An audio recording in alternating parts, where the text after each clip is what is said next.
wanni irreecha jedhan kuni waa lama sadii irraan ba'u. Kufri gaafa ta'uu qaba. Bishaanii fi gaara fi haroo fi margaan barakaa yoo barbaadan kanuma barakaa nuu fida yoo jedhan kufri. Namni dhakaan barakaa barbaade, mukaan barakaa barbaade, bishaaniin barakaa barbaade, lagaa fi gaaraan barakaa barbaade in kafaraa. Ummanni waan kana hojjetu barakaa irra barbaannaaf taanaan kafaranii jala sarari.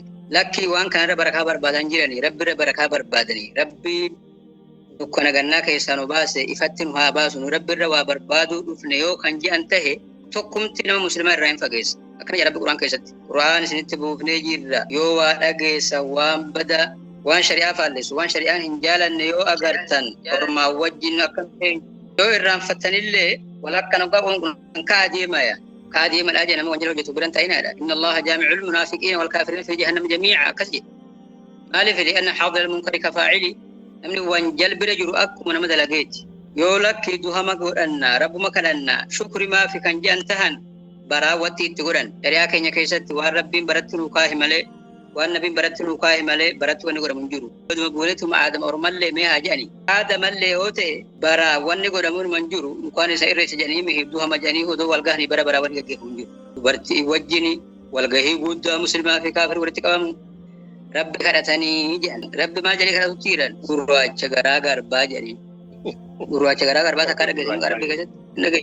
Aboonni ummata shaa'iraa fi maaliif kan wal dhabaa jiru barsiifama rabbi irratti tokko inni guddaani. Firqaa baallaa jennee kan itti hakkamaa jiru tokko sifa rabbi irratti. Wadaruu ladhiin yulxiduuna fi asmaa'i. Sajjisoona jedha rabbiin. Hojii isaanirraa goraa jecha. Homti ishiin dalagduuhuu nama jibbisiisa. Odoo bara maqama aadaa maqama dadalleen godhame jecha. Irra gadi qabnee wasaayitti magooniif bid'aadha. Wal bid'a min akbaril kabaa'ir. Bid'aan wanjal keessaa irra guddaa. Tokkummaan bid'aan baqqaasisu, maslahaan bid'aan baqqaasisu, baay'ina agarsiisu bid'aan baqqaasisu, biyyarraa safar bahanii laa tushaddu rihaalu illaa ilaa talaatin bakka sadiitti malee fe'atanii deemuun hin jiru. Gaafa tokkummaaf tahe ganaa warra mawlidaatiin wajjin ganaa tokkummaa barbaaduuf ganaa baanaree kan taanan baay'ina keenya achitti agarsiifna. Bahaa guyyaan mawlidaa maaliif baane? Tokkummaa islaamatu nu gammachiisa. Ummata tokko tahuu faallaa ummata kaafiraadha. أعوذ بالله. قاعدة تقول قاعدة فرقين معاصرات تقول ملجأ الغاية تبرر الوسيلة. هذا فيهم بعداته خلاص كافية انتداك لكن ينجر ونكان لا بد أن تكون الوسيلة نظيفة كما أن الغاية نظيفة. نهي ما كان كنيها سهرمتون نعم مجلس يوم من تقبضوا مات. تقوم قلبي تقودون تهين tokkummaa waan jedhan jiru kijiba. Namni sabummaa bichaarihu dhaggeeffadha. Muslimaa sin jibba yoo saba isaa ta'u maati. Kaafiraa sin jaalate yoo saba isaa ta'e. Beekigaa kana. Akkuma dhagaa jiru kana jecha. Wallaahi gurra kiyyaan dhagee nama tokko ummata Amaareffa haasawee muslimaa maannaa ummata Oromoo kaafiraa wayyaadhi. Bilisummaa hunduruun barbaada. Bilisummaa hunduruu mataa ol qabatee jiraate hin barbaada. Bilisummaa diinii gadhiisanii mushulaaqa walitti makamanii as keessa mul'atanii achi keessa mul'atanii bid'aa laaqatanii mubtadi'aan walitti makamuun barbaadu waan kuffaaranii mi na'uudhu billah nan intikaas uf duuba deebi'uu rabbitti maganfannaa aboo qalbii godhaa dhiiroo kanaa mi lakkisaa wanti hin taane yaadni tokko dhufeetuma of duuba akka nun jirifne fanni tokko jira fakkeenyaaf nama afaan kan kee haasa'u wajjin taatee aduu biraa hoololte nama maalii wajjin taatee lolatti hin jiramu kun amantaa gaggeeffamutti jiranii waan lolatti hin jiru. Tokkummaan isaanii wajjin oofamu tokkummaa diiga malee tokkummaan jabeessu. Namni hundi tokkummaa hin barbaada, nageenya hin barbaada, bilisummaa hin barbaada, karaa dogongore namni.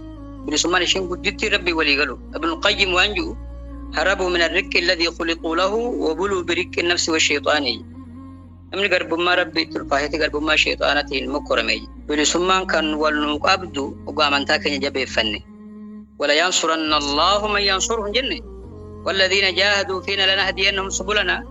maal jaahaduu fiinaa keessi jira jiran tokko ta'u nasriin harka rabbii jira rabbiin oggaa walii gala rabbi nama nasara ishiin tun nasri nama jalaa balleessite malee karaa nasriitii mihi jibbaa kuffaaratu qalbii namaa keessaa ka'a isa kitaabni alwalaa walbaraa kan jiru santu laafutti jira kanarraa yoo qulqullaahamuu maate namni walitti guututti jira isliminnaan ol nama kaasa kufriin gadi nama buusa abbeera nabii gadi buusa kufriin qarawutti jira maqaasaadha hunda kaafirri akuffaarukum khayru min ulaa'ikum jee rabbiin tokkuma kaafiruma ni darbe kaafira ni ammas kaafira kufri wanni guddaan nu bisaan addanu godhe كفري هم كفري كان باتا قبليس كي يهوته أبا كي يهوته أفان كي يامي يجبر أبا في المن متي أنامه هنجور وانك لا تجد قوما يؤمنون بالله كن بر ولا في براء كان جان أمانتا سانتي فوجا لت كفرته إن أمنها سواجر أمانت مسانتين ألت وان براتي فوجا لت لكن أمنها سواجر